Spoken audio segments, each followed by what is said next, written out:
Baiklah, bismillahirrahmanirrahim. Assalamualaikum warahmatullahi wabarakatuh. Jadi pada kesempatan kali ini kami dari kelompok 4 ingin mempresentasikan hasil diskusi kami yang berjudul lipid dan protein. Sebelum melanjutkan, kami akan memperkenalkan diri yang beranggotakan Imam Rosalin, saya sendiri, Lestiana Krisdayanti Sianipar, Mesrawati Agustina Pandiangan, dan Sestriana Jega. Langsung saja kita kepada materi. Lipid adalah golongan senyawa organik yang sangat heterogen yang menyusun jaringan tumbuhan dan hewan. Unsur utamanya pada penyusun lipid adalah karbon, hidrogen, dan oksigen. Lipid merupakan golongan senyawa organik kedua yang menjadi sumber makanan, merupakan kira-kira 40% dari makanan yang dimakan setiap hari. Di sini terdapat sifat-sifat yang dimiliki lipid, diantaranya sebagai berikut. Yang pertama, hidrolisis dari lipid akan menghasilkan asam lemak yang berperan pada metabolisme tumbuhan dan hewan. Yang kedua, lipid tidak larut dalam air, tetapi dapat larut dalam pelarut organik. Contohnya benzena, eter, aseton, kloroform, dan karbon tetraklorida. Yang ketiga, lipid mengandung unsur-unsur karbon, hidrogen, oksigen. Beberapa jenis lipid juga memiliki kandungan nitrogen dan fosfor. Yang keempat, lipid tidak mempunyai satuan yang berulang, tidak seperti karbohidrat dan protein. Di sini terdapat jenis-jenis lipid. Lipid sini ada 4. Yang pertama, triacylglycerol atau juga bisa disebut trigliserida. Trigliserida adalah sebuah gliserida yang berbentuk dari esterifikasi di ketiga gugus hidroksilgliserol dengan asam lemak. Trigliserida merupakan penyusun utama minyak nabati dan lemak hewani. Rumus kimia trigliserida adalah CH2COOR, CH2COOR, CH2COOR2, di mana R dan R2 masing-masing adalah sebuah rantai alkyl yang panjang. Teman-teman bisa melihat pada gambar yang sudah tertera pada monitor. Yang kedua, lilin atau wax. Lilin adalah ester asam lemak rantai panjang sebuah alkohol. Lilin memiliki rumus kimia CnH2n ditambah 2, asam lemak yang sama dalam lilin dan lemak, tetapi perbedaannya terjadi pada saponifikasi. Contohnya, lilin adalah spermaceti, lilin lebah, karmobalilin. Yang ketiga ada fosfoglycerida. Fosfoglycerida atau glycerofosfolipid adalah membran lipid yang mengandung dua jenis asam lemak yang membentuk senyawa ester dalam karbon nomor 1 dan 2 pada gliserol.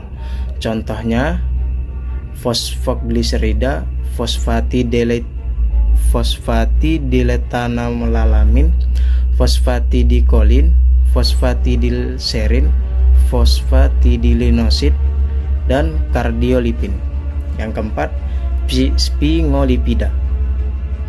Sphingolipida adalah sebuah kelompok lipid yang banyak ditemukan di membran eukariot. Pada manusia, konsentrasinya yang tertinggi terdapat di jaringan saraf, sistem saraf pusat, khususnya di zat putih di otak. Contohnya sphingolipida, sphingomyelin, cerebrosida, gangliosida. Selanjutnya saya akan menjelaskan tentang penggolongan lemak berdasarkan asam. 1. Asam lemak jenuh, yaitu asam lemak yang dimana semua ikatan atom karbon pada rantai karbonnya berupa ikatan tunggal atau jenuh. Contohnya asam laurat, palmitat, dan stearat. Yang kedua ada asam lemak tak jenuh, yaitu asam lemak yang mengandung ikatan rangkap pada rantai karbonnya. Contohnya asam linoleat, oleat, dan linolenat. Selanjutnya reaksi lipid. 1. Hidrolisis, 2. Saponifikasi, 3. Ketengikan. Berdasarkan reaksi kimia yang terjadi pada lemak atau minyak, ketengikan dibagi dalam dua jenis. 1. Ketengikan oksidatif, 2. Ketengikan hidrolitik. Yang keempat, pirolisis. Yang kelima, oksidasi spontan. Selanjutnya fungsi lipid. Fungsi lipid dalam bidang industri digunakan sebagai bahan pembuatan margarin, plastik, kosmetik, sabun, dan bahan pembuatan cat. Dalam bidang farmasi, lipid digunakan sebagai emulien, emulgator, dan basis salad. A. Fosfolipid digunakan sebagai zat pengemulsi, pendifusi, pembentuk dinding liposom, dan digunakan juga dalam formulasi kapsul oral. B. Lilin dalam bidang farmasi digunakan sebagai pengeras dalam sedian kosmetik dan krim. C. Asam stearat digunakan dalam krim yang basisnya dapat dicuci dengan air sebagai zat pengemulsi untuk memperoleh konsentrasi krim tertentu serta untuk memperoleh efek yang tidak menyilaukan pada kulit. D. Asam oleat pada umumnya digunakan sebagai emulsing paying agent pada makanan dan formulasi sediaan topikal. Selain itu, asam oleat juga dapat digunakan salah satu pembawa pada kapsul gelatin. Selanjutnya, fungsi lipid bagi makhluk hidup. 1. Sebagai sumber energi. Lipid merupakan bentuk penyimpanan energi yang paling efektif dalam tubuh makhluk hidup. Lipid memberikan energi sekitar 2 kali lebih besar dibandingkan dengan protein dan karbohidrat. 2. Insulasi thermal atau panas. Mamalia mempunyai lipid di bawah kulit yang berfungsi sebagai insulasi thermal. Contohnya pada ikan paus dan anjing laut yang hidup di lautan dingin. Yang ketiga, sebagai pelindung organ tubuh. Beberapa organ tubuh yang bersifat lembut seperti ginjal dilindungi oleh lapisan lemak. Yang keempat, sebagai sumber vitamin. Contohnya vitamin A, D, dan E yang hanya larut pada lemak. Protein. Pengertian protein, di sini ada 2 pengertian protein. Yang pertama, protein adalah zat makanan berupa asam amino yang berfungsi sebagai pembangun dan pengatur bagi tubuh. Protein mengandung unsur karbon yang disebut C, hidrogen atau yang disebut H, oksigen yang disebut O, dan nitrogen yang disebut N. Dan pengertian protein yang kedua adalah biomolekul yang berupa rantai panjang senyawa asam amino yang sangat esensial dalam menunjang kehidupan organisme. Ikatan yang terjadi antara protein selain ikatan peptida antara asam amino dengan penyusunnya, juga terjadi ikatan-ikatan yang lain.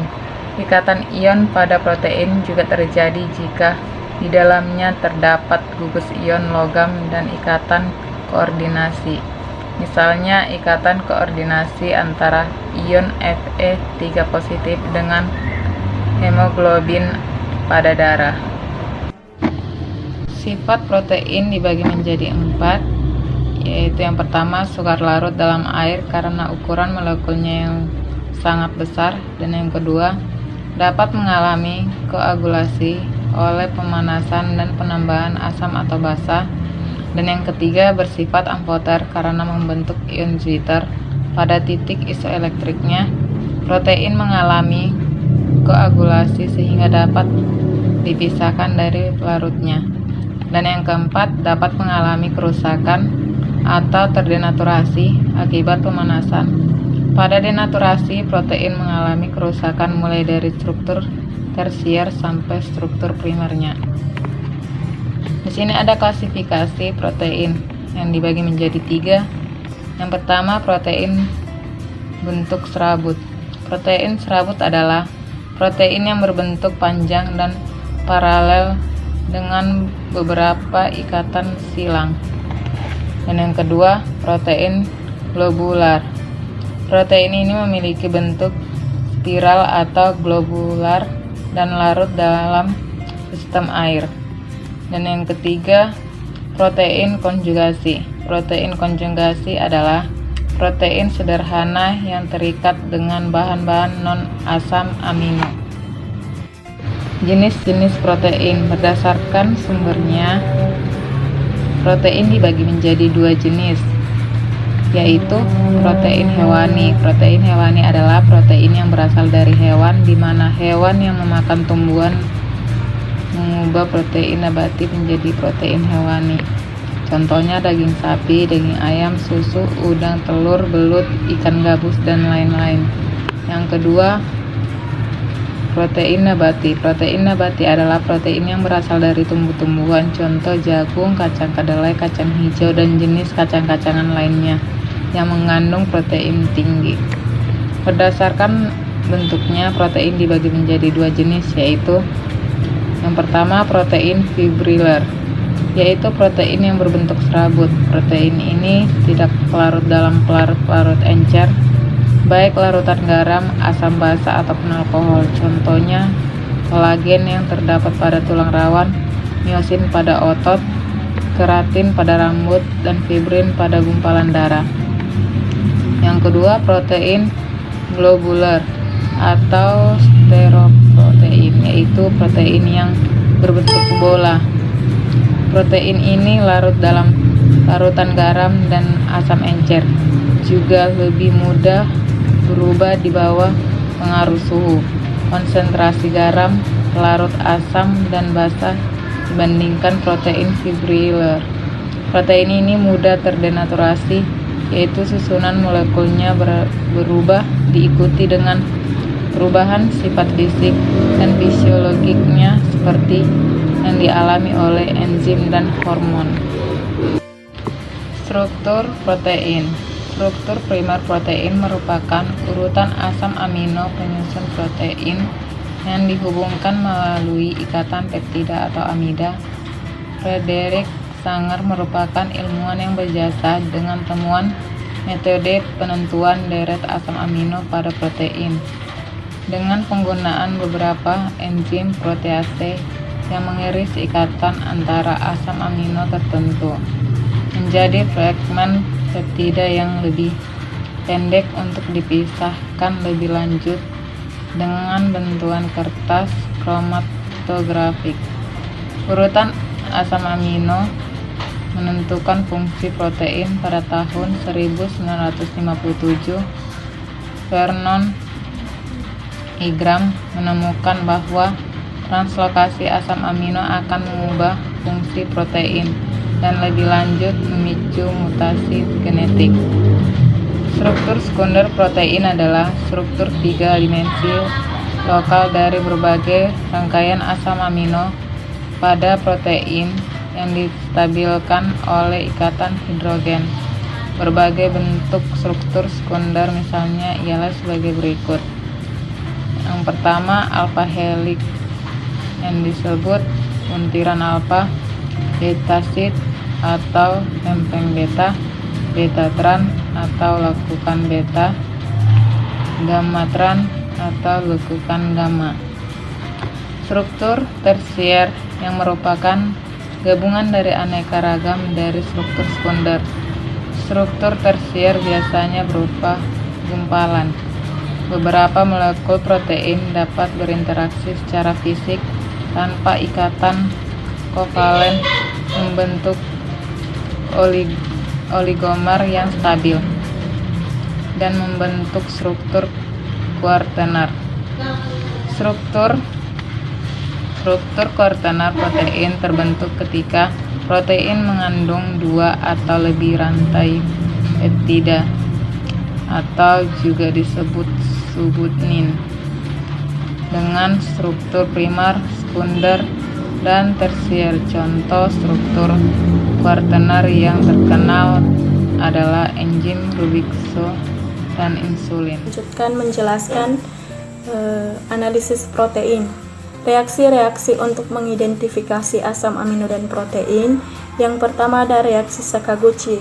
Reaksi ini dilakukan dengan menggunakan reaksi nafol dan natrium hipobromid. Reaksi ini dapat memberi hasil positif apabila ada gugus guanidin. Kemudian yang kedua ada reaksi Santo protein. Reaksi ini dilakukan dengan cara menambahkan asam nitrat pecah ke dalam larutan protein. Setelah dicampur akan membentuk endapan putih yang kemudian akan berubah menjadi kuning apabila dipanaskan. Yang ketiga ada reaksi Hopkins-Cole. Larutan protein yang mengandung triptofan dapat direaksikan dengan pereaksi ini yang mengandung asam glioksilat. Setelah dicampur dengan pereaksi Hopkins-Cole, asam sulfat dituangkan perlahan-lahan sehingga membentuk lapisan di bawah larutan protein.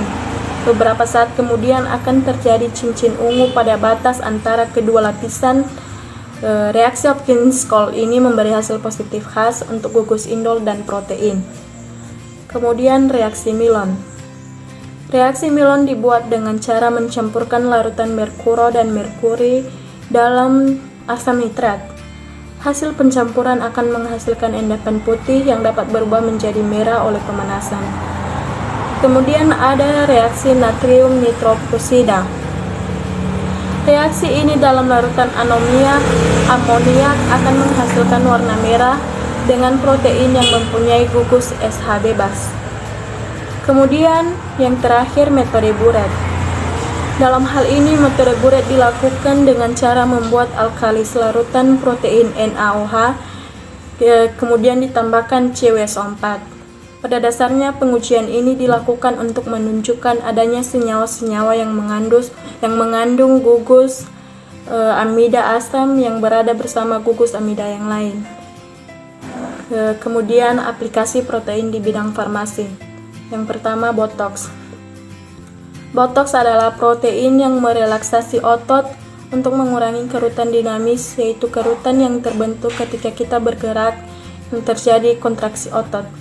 Cara kerja botox yaitu menghambat pelepasan asetikolin yang dibutuhkan otot untuk dapat berkontraksi, sehingga walaupun pasien mencoba bergerak, otot target tidak akan bergerak karena penghambat asetikolin ini. Kemudian yang kedua ada protein HGCSF, rekombinan sebagai bahan baku pengobatan karena penghambat asetikolin ini. Kemudian yang kedua ada protein HGCSF, rekombinan sebagai bahan baku pengobatan neutropenia dalam kemoterapi. Glikoprotein hormon manusia yang tergolong sebagai sitokin, memiliki aktivitas biologis dan aplikasi terapeutik. Kemudian ada protein rekombinan plantaricin dari Lactobacillus plantarum S34 untuk inhibisi Salmonella typhi. Penyakit demam tifoid atau tifus yang disebabkan infeksi bakteri patogen Salmonella typhi yang prevalensinya meningkat tiap tahun dan bersifat endemik di Indonesia harus mendapat perhatian yang serius karena permasalahannya yang makin kompleks sehingga menyulitkan upaya pengobatan dan pencegahan. Permasalahan resistensi yang meningkat terhadap obat yang lazim dipakai seperti antibiotik chloramphenicol mendorong pengembangan agen antimikrobial baru, terutama yang spesifik sebagai anti-typhi. Salah satunya adalah bakteriosin. Lactobacillus plantarum S34 yang diisolasi dari bekas asam daging sapi memiliki potensi menghambat bakteri patogen, salah satunya terhadap patogen S. typhi. Baik, demikian presentasi dari kelompok kami. Terima kasih.